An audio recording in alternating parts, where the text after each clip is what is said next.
총선 결과에 대해 책임을 지고 모든 당직을 내려놓겠습니다.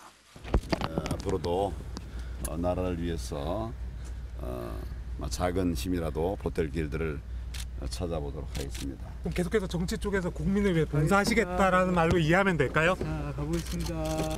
대한민국이 무너져가는 모습을 볼 수 없다는 점도 말씀을 드렸고, 그래서 반드시 우리는 불법을 막아내고 대한민국의 법치를 세우겠다는 취지의 말씀도 드렸습니다. 우리 대한민국 경제에 거목이 돌아가신 점에 대해서 애도의 뜻을 표했습니다.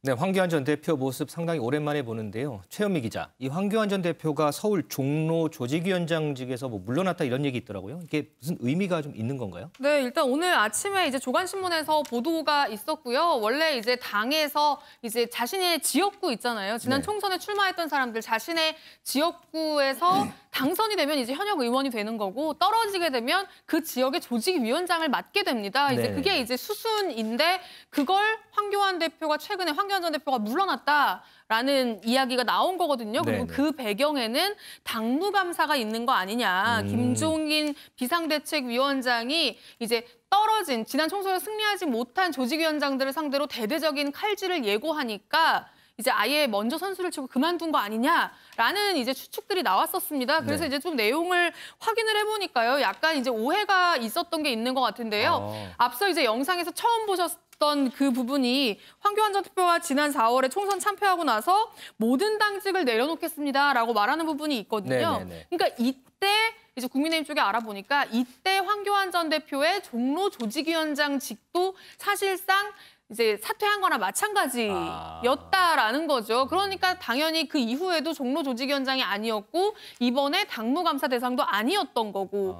이제 그런데 서류 정리가 조금 안 되고 있었던 것 같습니다. 서류상 때문에 그런 얘기가 나왔군요. 이제 의사를 밝혔음에도 불구하고 서류 정리가 안 된 채로 지금 애매하게 종로 조직위원장직의 서류상으로 남아 있었던 것 같아요. 이 부분은 지금 조금 불확실하긴 한데 어쨌든 그러는 과정에서 아예 서류 정리까지 이번에 확실히 된 것 같고요. 그래서 이제 당에서는 애초에 당무감사와 관계가 없었다, 애초에 대상이 아니었다, 진작에 그만두신 분이다 라면서 지금 당에서는 해명을 하고 있는 상황입니다. 그런데 그럼에도 불구하고 사실 이번 당무감사에 많은 이 위원장들의 촉각이 이제 집중돼 있는 상황이긴 하거든요. 이제 대대적으로 김종인 위원장표 쇄신이 이루어지고, 그 쇄신에 동의하고 그 쇄신을 따를 사람들만 안고 가겠다라는 이야기들이 이제 곳곳에서 나오고 있기 때문에 관심이 꽤 쏠렸던 게 사실인데, 어쨌든 황교안 전 대표 같은 경우는 뭐 그런 부분들 때문에 갑자기 사의를 표명한 게 아니라 이제 애초부터 그만둔 상태였다라고 해명이 나온 상태이기 때문에 뭐 더 제가 추측성 발언을 하는 건 좀 맞지 않을 것 같습니다. 네, 최현미 기자, 근데 한 가지만 더요. 지금 민경욱 전 의원이나 김진태 전 의원이나 지금 당협위원장이잖아요. 그런데 이분들도 지금 당무감사를 받는데 뭐 직을 유지한다던가 뭐 사퇴한다던가 뭐 이런 얘기가 들리는 게 좀 있어요?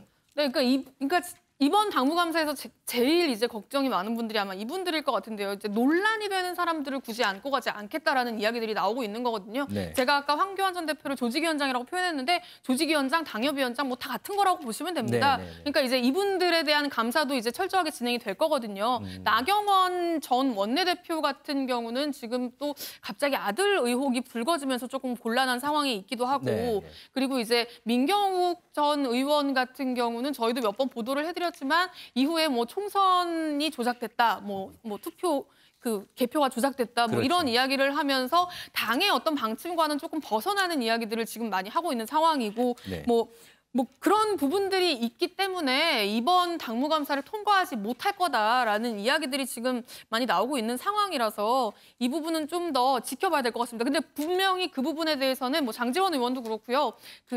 너무 당이 이 당협위원장들을 소홀하게 대하는 것 같다. 당협위원장들을 마치 갈아치우면 될 사람들 정도로 생각하는 것 같다면서 반발하는 기류도, 이 김종인식 당무감사에 반발하는 기류도 분명히 존재하거든요. 그렇기 때문에 실제로 결과는 좀 지켜봐야 될 것 같습니다. 그나저나 유호준 기자, 민경욱 전 의원은 미국에서 돌아왔어요? 아직 미국에 있습니다. 아직 지금 있어요? SNS에 이제 본인의 행보를 계속해서 업로드를 하고 있는 상황인데요. 뭐 그제는 화재 경보가 울려서 대피를 했다, 뭐 이런 소식을 전하기도 했고, 계속해서 미국 뭐 헌법재판관 아니면 뭐 백악관 여러 곳 의회 앞에서도, 그리고 부정선거 이런 부정선거를 알리는 활동, 1인 시위를 해나가고 있는 상황입니다. 이에 대해서 뭐 여당 의원들은 나라 망신이다, 애국과 매국을 구분하지 못한다, 이런 비판을 쏟아내고 있는데, 과연 국민들이 어떻게 볼지는 이제 본인과 이제 국민의힘 의원들이 생각해 볼 지점인 것 같습니다. 네, 지금 뭐 대법원에서 선거부연 소송 재판이 진행 중인데 이 부분에 대해서 또 관심을 좀 많이 갖고 있겠네요.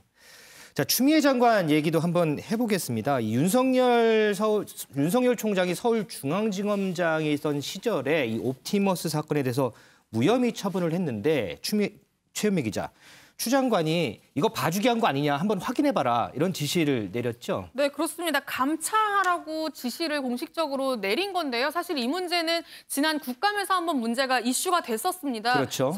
서울중앙지검장 시절에 옵티머스 펀드 관련해서 전파진흥원에 소송이 있었고, 그때 이제 제대로 수사를 안 해서 일을 이렇게 키운 거 아니냐. 당시에 윤석열 총장이 서울중앙지검장이었는데 어떤 영향을 제대로 끼쳤거나 아니면은 수사를 제대로 하지 않은 거 아니냐라는 의혹이 여당 의원들 사이에서 제기가 됐었거든요. 네네. 그때 윤석열 총장은 그 사안은 부장 전결 사안이었기 때문에 나는 그 사안에 대해서 보고조차 받지 못했다라고 그랬죠. 해명을 했던 게 사실이고요. 근데 그럼에도 불구하고 추미애 장관이 윤석열 총장이나 뭐 당시 그 서울중앙지검장 등의 부적절한 개입이 있었는지 확인하라라고 지시를 했고요. 실제로 법무부에서는 내용을 좀 뜯어보니까 초기 수사 과정에서 계좌 추적 같은 기초적인 조사조차 거치지 않고 대폭 그 죄명과 혐의를 축소해서 검찰이 뭐 혐의 없음으로 처분한 흔적들이 좀 있더라. 그러니까 이른바 봐주기 수사를 실제로 당시에 했던 정황들이 드러난다라면서 법무부가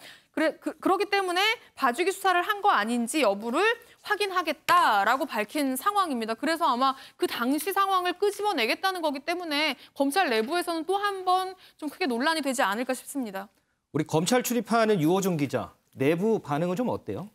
네, 내부에서는 좀 비판의 목소리가 거세게 나오고 있는 상황입니다. 아하. 일단은 이 라임 사태를 담당하고 있었던 당시 이제 남부지검장이 굉장히 강한 사퇴 의견을 남기면서 지금 옷을 벗은 상황이죠. 그런데 그때 이제 검찰이 도대체 어떻게 해야지 공정하다고 할 수 있겠느냐라고 얘기를 했는데, 이런 부분들이 이제 검찰 내부에 많은 공감을 산 것으로 보이고요. 사실 윤석열 검찰총장이 이 옵티머스 사태를 뭉갰다라고 여당이 지금 주장을 하고 있지만, 일각에서는 어떻게 보면 이 환매 사태가 난 이후에 이성윤 서울중앙지검장의 수사는 그러면 과연 적절했느냐. 당시에는 이제 피해가 없었다라고 주장할 부분도 있지만, 이렇게 피해가 많이 발생한 이후의 수사는 과연 어땠느냐라면서 이런 부분들도 지금 지적을 하고 있는 상황이고요. 특히나 지금 이 사건을 둘러싸고 지금 추미애 장관이 감찰을 굉장히 여러 차례 지시를 하고 있습니다. 이 부분에 대해서 좀 검찰 내부에서 좀 비판의 목소리가 강하게 나오고 있는데요.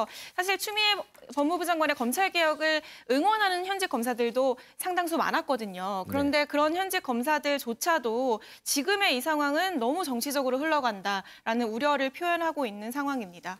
배 교수님, 이 감찰 지시에 대해서 이제 검찰 관계자는 또 이런 얘기를 하더라고요. 노골적인 사퇴 압박으로 봐야 되지 않겠나, 이런 얘기도 하던데, 윤석열 총장에 대한 사퇴 압박으로 봐야 하나요? 뭐 사퇴 압박은 틀림없는 거죠. 왜냐하면 이제 국감장에서 추미애 법무장관이 수사 지휘권을 부정하려면은 왜 그 직을 유지하고 있느냐, 떳떳하게 차라리 던져버려라라고 이제 얘기를 했지 않습니까? 그리고 이제 추미애 법무장관이 추가 감찰 지시를 내렸지 않습니까? 옵티머스 관련해서. 네. 그래서 이제 이 추가 감찰 결과가 굉장히 중요해요. 추가 감찰 결과 만약에 아무런 근거가 없이 나오면은 추미애 법무장관이 오히려 코너에 몰리는 거죠. 네. 그렇지만은 만약에 이 감찰 결과 뭔가 문제가 있는 것으로 윤석열 검찰총장이 나온다면 추미애 법무장관의 다음 행보는 징계위원회에 회부하는 거예요. 징계위원회에 회부하면은 해임 절차까지 가는 거예요. 그렇지만 지금 윤석열 검찰총장은 나는 아무런 문제 없다. 네네. 그러면서 국감장에서 임기를 지키겠다. 심지어는 문재인 대통령의 메신저 얘기까지 하면서 문재인 대통령도 임기를 지키라고 했다라고 얘기하고 있지 않습니까? 그래서 절대 안 물러나는 것이다라는 입장을 분명히 했기 때문에 앞으로 추미애 법무장관 그리고 또 윤석열 검찰총장의 이 강대강 충돌은 앞으로 계속될 수밖에 없고, 이걸 바라보는 국민들은 상당히 좀 염려, 걱정, 짜증까지 나는 그런 상황이 되지 않을까 염려가 됩니다. 최현미 기자, 방금 배종호 교수가 이 얘기를 언급을 했는데 국정감사에서 이제 윤석열 총장이 임기를 지키라는 대통령 메시지를 받았다 이런 얘기를 했잖아요. 청와대에서는 뭐라 그래요? 그러니까 윤석열 총장이 그렇게 얘기했고 그거를 추미애 장관이 반박하는 지금 두 사람이 오히려 진실 게임을 하고 있는 양상이 됐죠. 추미애 장관이 내가 아는 대통령은 정식 보고 라인을 생략하고 비선을 통해 그런 메시지를 전할 사람이 아니다. 그렇게 얘기를 라면서 했죠. 이제 반박을 대신한 상황인데 네. 당사자인 청와대는 지금 침묵하고 있는 상황입니다. 어제 이제 기자들의 질문이 있었는데요. 그동안에도 관련 사안에 대해서 언급하지 않는 걸 원칙으로 했었다.